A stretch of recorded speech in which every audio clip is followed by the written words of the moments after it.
لمسے جنونیت by عریشہ Khan, episode number 45۔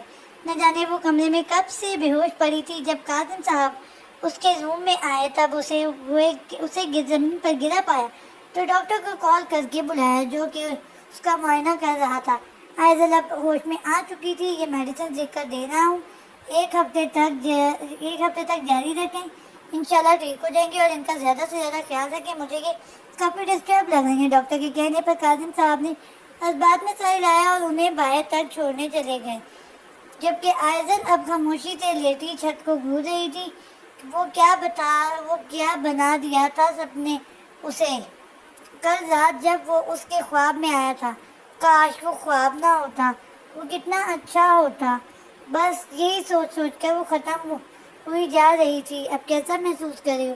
Kazim صاحب اس کے سرہانے آ بیٹھے، اس کی پیشانی پر ہاتھ رکھ کر بڑھتے بخار کی شدت محسوس کرنے لگے، جس پر آہستگی سے آئزل نے انہیں دیکھ کر اس بات میں سہ رہا۔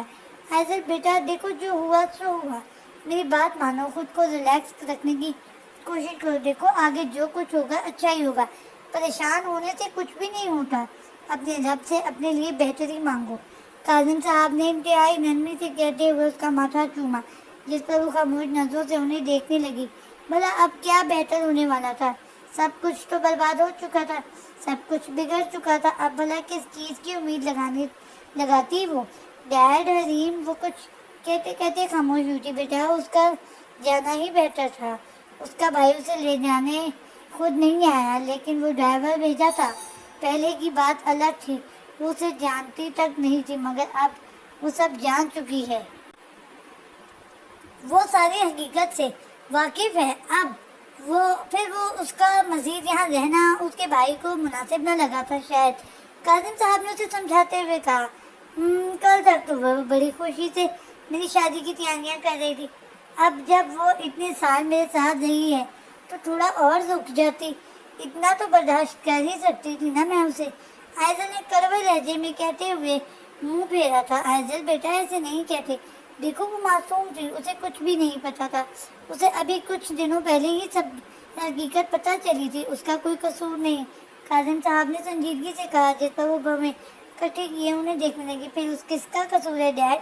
کون ہے اصل قصوروار؟ اسے نہیں پتا تھا، لیکن آپ تو سب جانتے تھے نا، اس کا بھائی تو سب جانتا تھا نا، پھر کیوں حریم تک رسائی حاصل کرنے کے لیے اس نے مجھے مورا بنایا؟ کیا میں کوئی کھلونا تھی؟ کیا یہ حیثیت تھی میری آپ سب کی نظر میں؟ آئزل کی آنکھیں پھر سے نم ہونے لگیں، وہ جیسے انصاف مانگ رہی تھی۔ آخر کیوں اس کے ساتھ ایسا کیا؟ آخر کیوں سب نے مل کر اسے توڑ کر رکھ دیا؟ آخر ایسا بھی کیا ہو گیا تھا کہ اسے میرا مورا بنایا گیا؟ کیا وہ انسان نہیں تھی؟ کیا اس کی کوئی فیلنگ نہیں تھی؟ کاظم صاحب نے شرمندگی سے سر جھکا لیا۔ آئزل مجھے نہیں پتا تھا کہ زریز ہی وہ شخص ہے جو تم سے رابطے میں ہے، مجھے بعد میں پتا چلا، اور جہاں تک بات زریز کی ہے، میرا نہیں خیال کہ اس نے بھی یہ سب جان کر کیا ہے۔ کہ دیکھو بیٹا، کچھ سوالوں کے جواب وقت آنے پر ہی ملتے ہیں، تم صبر کرو، تمہیں تمہارے ہر سوال کا جواب ملے گا۔ کاظم صاحب نے سنجیدگی سے کہتے ہوئے اس کے آنسوؤں کو صاف کیا، جس پر وہ خاموشی سے انہیں دیکھنے لگی۔ وہ اسے آرام کرنے کہہ کر وہاں سے جا چکے تھے، جبکہ وہ یوں ہی ساکت سی لیٹی رہی۔ کافی دیر بعد جب نیند اسے دور دور تک محسوس نہ ہوئی تو وہ اٹھ بیٹھی۔ بھوک کی شدت محسوس کرتے ہوئے وہ کچن کی جانب چائے جانے لگی، جب اس کی نظر کاظم صاحب پر گئی، جو لان میں دوسری جانب رک کیے کھڑے کسی سے بات کرتے۔ ڈیڈ سے کہتی ہوں مجھے دوبارہ سے آفس جوائن کرنا ہے، ایسے گھر میں پڑی رہوں گی تو سچ مچ بیمار پڑ جاؤں گی۔ وہ جیسے ہی لان کی جانب بڑھنے لگی، اچانک سے اس کے قدم رکے، جب یہ آواز اس کی سماعتوں سے ٹکرائی، ہاں ہاں حریم، کر لو اپنے بھائی کی شادی کی تیاری، بھائی وقت بہت کم رہ گیا ہے اور مقابلہ انتہائی سخت ہے۔ کاظم صاحب جو اس وقت کھلکھلا کر ہنسنے میں مصروف تھے، پیچھے کسی کی موجودگی محسوس کرتے ہوئے اچانک سے پلٹے اور وہیں ساکت رہ گئے۔ سین چینج۔ تمہیں پتہ ہے آتش، میں جانتی تھی تم مجھے ضرور قبول کرو گے، تم مجھے خالی ہاتھ نہیں جانے دو گے، مجھے پتا تھا، مجھے پتا تھا تم بھی مجھے پسند کرتے ہو، بس کہتے نہیں ہو۔ لیکن کوئی بات نہیں، محبت کا اظہار ہمیشہ لڑکا نہیں کرتا، لڑکی بھی کر سکتی ہے۔ کرن چاہت سے چھو لہجے میں کہتی ہوں، جیسے ہی آتش کی لبوں کو قید کرنے کے غرض سے آگے بڑھی۔